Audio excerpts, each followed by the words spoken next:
Labvakar! Man tātad būs aizņemtas abas rokas, viena ar pulti un otra ar mikrofonu. Es ceru, ka es nesajaukšu kaut kādā brīdī, kurā rokā ir kas. Es domāju, kādā kontekstā man ielikt filmu, Roja Andersona filmu Zviedru mīleststāsts, jo mēs šī lektorija cikla ietvaros esam šeit klausījušies gan vēsturniekus, gan kultūras pētniekus, un mainot kontekstu filmai, mēs iegūstam varbūt citu informāciju un citu rakursu.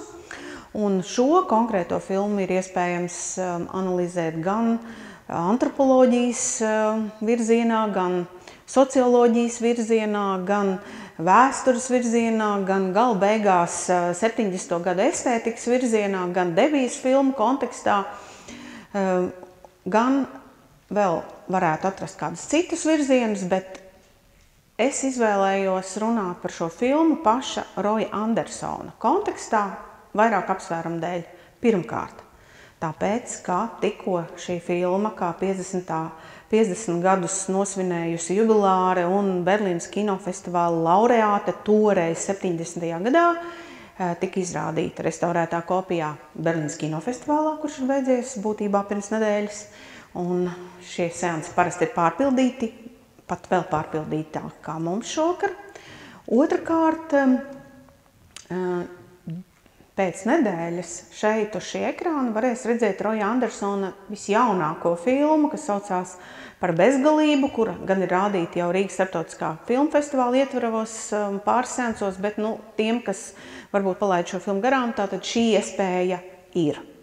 Tātad, un ir ļoti, es domāju, tā godīgi un pat tā sentimentāli atgriezties pie Roja Andersona sākuma, lai jūs varētu novērtēt, cik tālu radošs cilvēks var pieiet tiem jautājumiem, tām tēmām, kurām, interesē, par kurām viņš ir atzinies jau savā debijas filmā. Lūk, un tāpēc es gribu ar jums runāt par Roju Andersonu, viņa paša kino valodas, kino zīmju un viņa filmu evolūcijas nozīmē. Protams, jo īpaši arī akcentējot šo filmu Zviedru mīleststāsts, kas ir, manuprāt, redziet, lūk, es esmu atļāvusies uzlikt palīgu virsrakstu šim te lektorijam, tātad tā ir visiespējami maigākā filma šajā kolekcijā. Tā ir būtībā ārkārtīgi jutekliski maiga filma, protams, par mīlestību, un tāpēc mēs dodamies tālāk, un tātad šeit jūs redzat, ko vispār savas dzīves laikā, ja mēs neskaitam vēl apmēram tikpat daudz 6 īsfilmas un vismaz kādas 250 reklāmas filmas, kuras ir izveidojis Rojs Andersons. Tātad tas nav ļoti daudz viena pilnīgi pieauguša cilvēka dzīvē, tātad 50 gadu laikā filmas, kuras viņš ir izveidojis lieliem ekrānam. Interesanti, vai ne, ka pēc 70. gadā, es redzu, ka mēs esam ielaiduši rupju kļūdu, šeit labojot titrus tikko, un te ir noticis kaut kāds pārpratums, bet vārds sakot, tātad filma, kas ir Giljaps, ir uzņemta 1975. gadā, ko ir diezgan svarīgi zināt. Tātad 5 gadus pēc debijas filmas režisors uzņem šo filmu, kas ir pilnīga un absolūta izgāšanās, un viņš ietur pauzi 25 gadus. Viņš 25 gadus nestrādā kinematogrāfā, jo viņš ir nenormāli vīlies, un šī vilšanās ir iespējams loģiska, ņemot vērā filmas Zviedru mīleststāsts absolūtos panākumus pēc šīs filmas uzņemšanas 70. gadā. Tātad balvu birums un arī ļoti delikāts, bet ļoti pārliecinošs tēmas pieteikums, kas būs svarīgs režisoram visas viņa dzīves laikā. Tālāk jūs redzat 3 filmas, kas ir šī te atsvešinātības triloģija. Vienu no tām mēs skatījāmies iepriekšējā lektorijā. Pagājušajā gadā, iespējams, kāds no jums bija klāt, un man arī liktenis bija lēmis arī toreiz runāt par Roju Andersonu šajā kontekstā. Un tātad 2019. gada filma par bezgalību, kuru mēs gaidām šeit uz lielā ekrāna pēc nedēļas.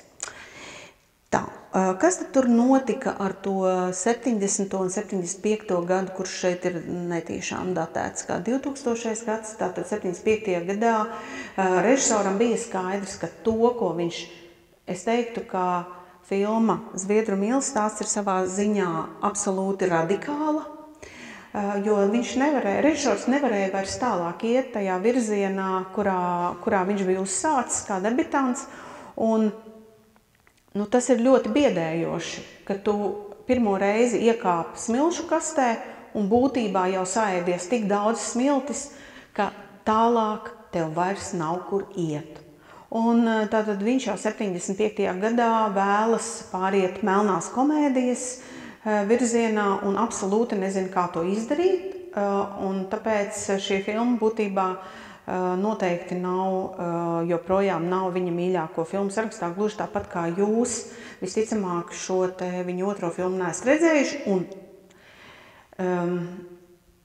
droši vien vairums no jums tomēr nav redzējuši arī filmu Zviedru mīlas stāsts. Parasti šajā lektorijā daudz cilvēku atgriežas, tāpēc, ka viņi kādu filmu grib redzēt atkārtot uz lielā ekrāna. Šis ir gadījums, ka visticamāk jūs diezgan labi zināt Roju Andersonu, viņa vēlīnās filmas, un iespējams nezināt šo filmu, un tāpēc esat atnākuši. Bet man jums jāsaka, ka šādu Roju Andersonu, kādu jūs redzēsiet šovakar, jūs visticamāk negaidat šovakar, bet dabūsiet. Tātad,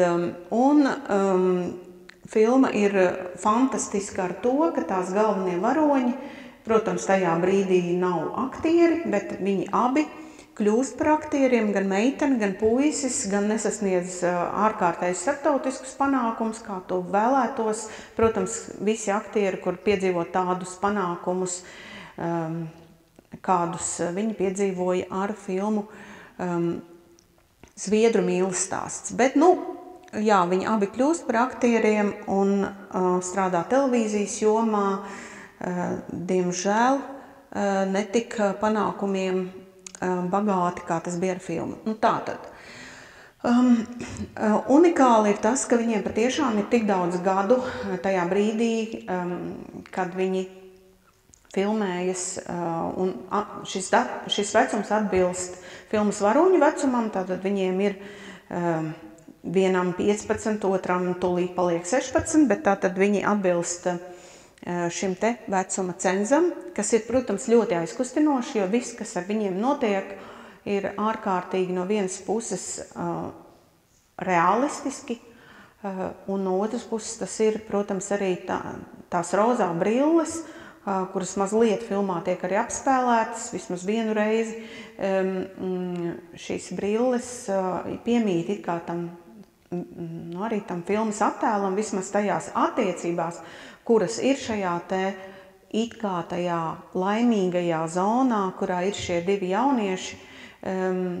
Tur šis attēls tātad ir tāds mazlietiņ romantizēts, mazlietiņ piepacelts, mazlietiņ tāds varbūt, ja jūs skatīsieties uzmanīgi, varbūt jūs ieraudzīsiet tur arī to Roju Andersonu, kuru jūs pazīstat pēc viņa filmām. Un tātad šajā filmā ir unikāli tas, ka tajā ir ārkārtīgi daudz makro dūplānu, no kā Rojs Andersons atsakās visā savā dzīvē pēc tam, nezinu, vai tāpēc, ka viņš aug līdzi saviem varoņiem, tajā brīdī, kad viņš uzņem filmu Zviedru mīlas stāsts, viņam, manuprāt, ir 27 vai 28 gadi, tātad tomēr viņa varoņi ir vismaz 10 gadus jaunāki par viņu, un viņš viņus rāda šādos ļoti, ļoti lielos tūplānos, kur katra skropstiņa, katra asaru maliņā, kas ietrīsās, vai kāds plakstiņš,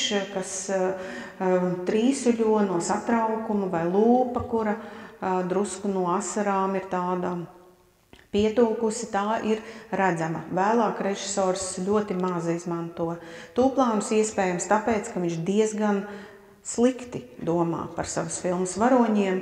Šie divi varoņi ir kā kristāli skaidri, kā bērni, kā nevainība, kā balts sniegs, kuram vēl neviens nav gājis pāri. Un tāpēc viņu sejās ir godīgi un patiesi iespējams skatīties, jo viņi īstenībā vēl īsti nezina, kā viņi melos šajā dzīvē, tad, kad viņi kļūs tik veci, kā filmā ir viņu vecāki, un tik veci, kādi šobrīd ir Roja Andersona varoņi viņa filmās. Tātad pusmūža, vīlušies, degradējušies, pasauli nemīloši un melnajā humorā glābjošies un izmisumā glābošies cilvēki. Šajā filmā tas ir tikai perifērs slānis, kas ienāk arī diezgan neuzbāzīgi caur durvju spraugām, pusatvērtām durvīm un īsti neatiecās uz šo divu jauniešu dzīvi, kuri dzīvo tādās destruktīvās, disfunkcionālās ģimenēs un nedomā par to, kas ar viņiem notiks varbūt pēc gada, 5, 10, 20, un pavisam noteikti viņi nedomā par to, kāda viņi būs 50 gadus vēlāk.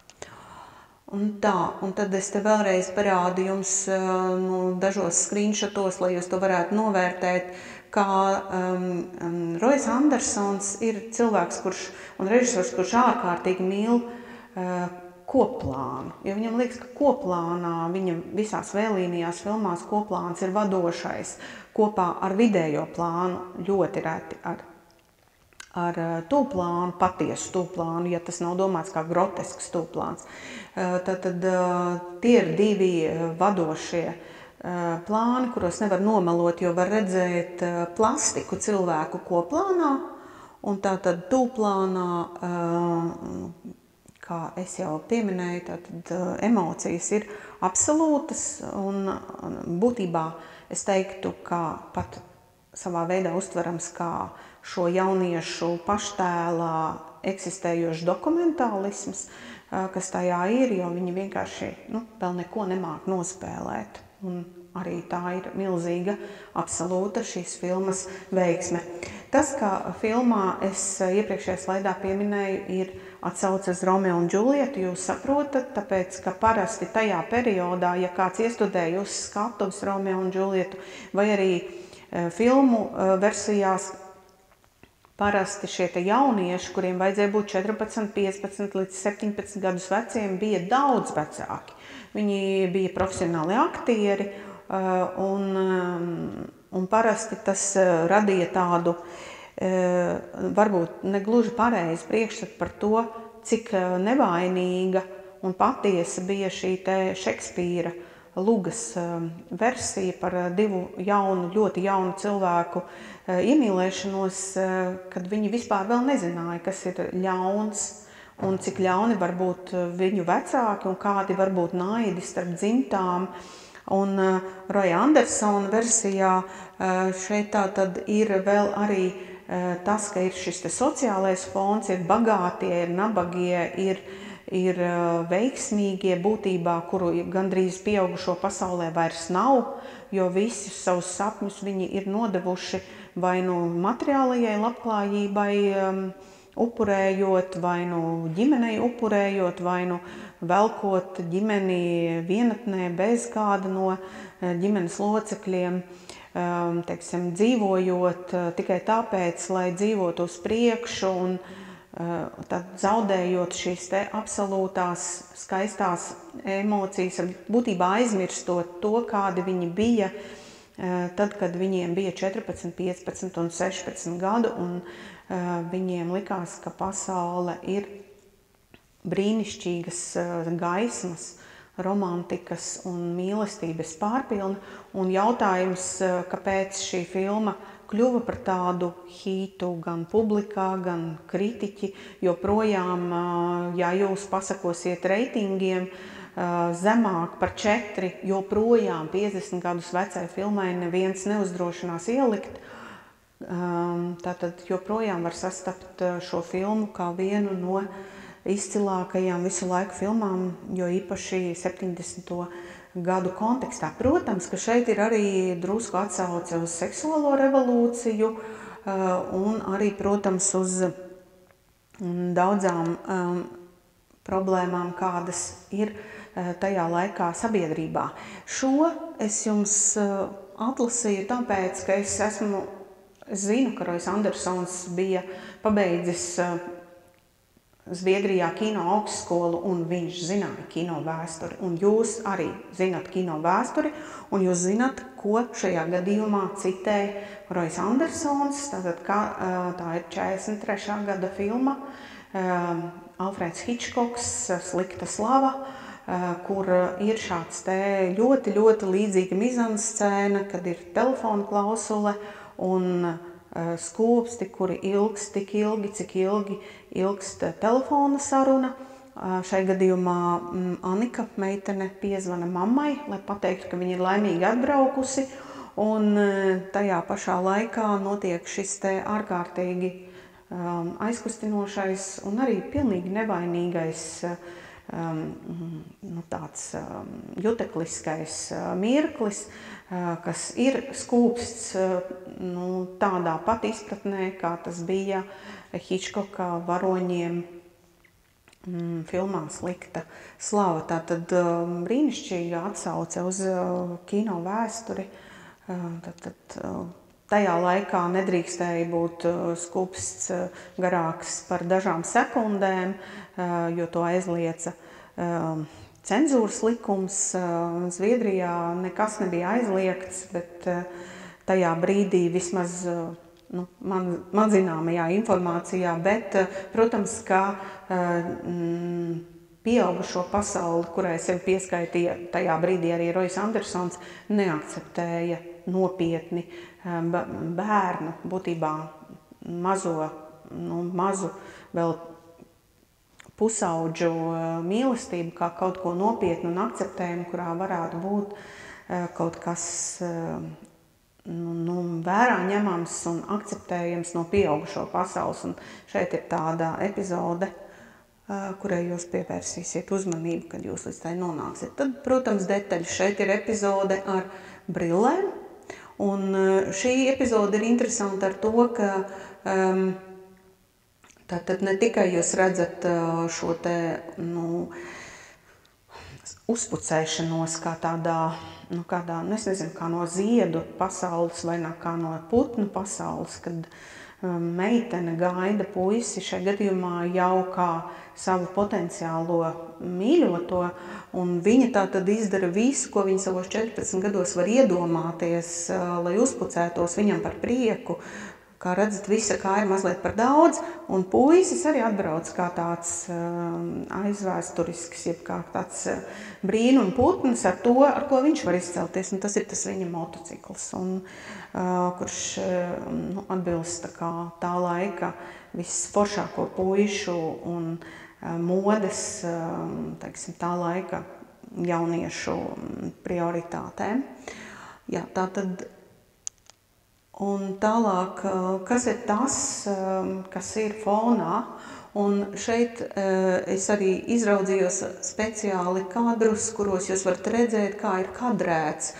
Tātad tie ir screenshoti un pieaugušie jaunieši, viņus visu laiku redz vai kaut kur ejam, vai kaut kur pārgurušas, atnākušas mājās, un viņi būtībā pat cilvēciskā veidā nesatiekās.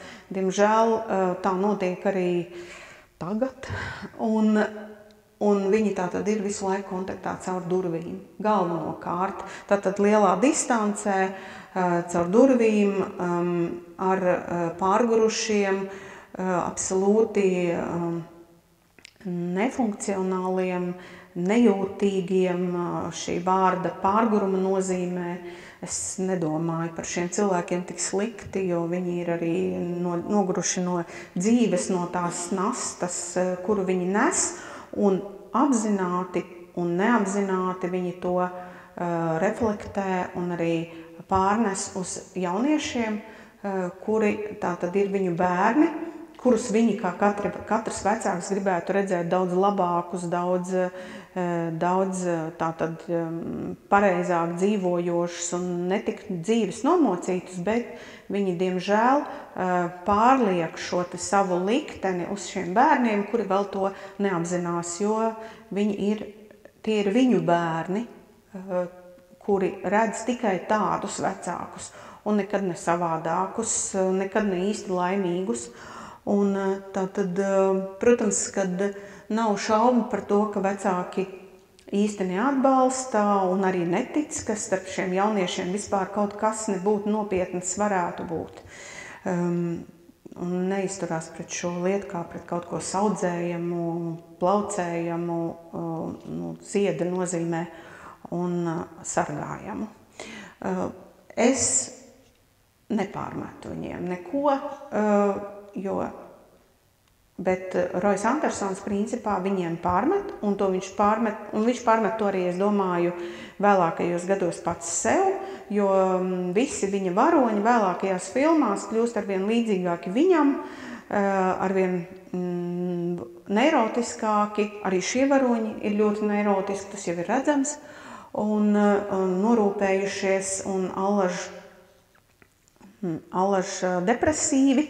Tas viss augs augumā, viss ar katru nākošo Roja Andersona filmu. Šajā filmā vēl Roijs Andersons īsti neprot jokot. Filmas fināls parādīs to, uz ko viņš iet, bet tā melnā humora, kura dēļ mēs mīlam Roju Andersonu, vēl filmā nav. Tas vēl ir tāds Roja Andersona nevainības laikmets. Tā, un tad šie kadri ir ļoti zīmīgi, tāpēc, ka šie jaunieši arī zīmju sistēmā, arī semiotikas sistēmā ir visu laiku dažādos, aiz dažādiem žogiem,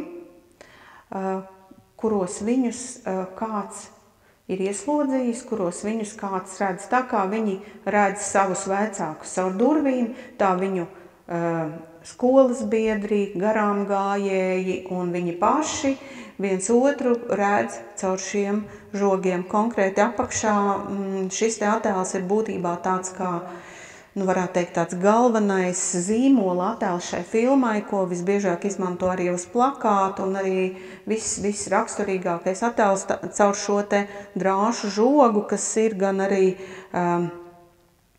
futbola laukuma sastāvdaļa. Viņi visbiežāk ir redzami filmā gan zēns atsevišķi, gan arī meitene, un arī šī mīlestība ir tādā krātiņā, tādā.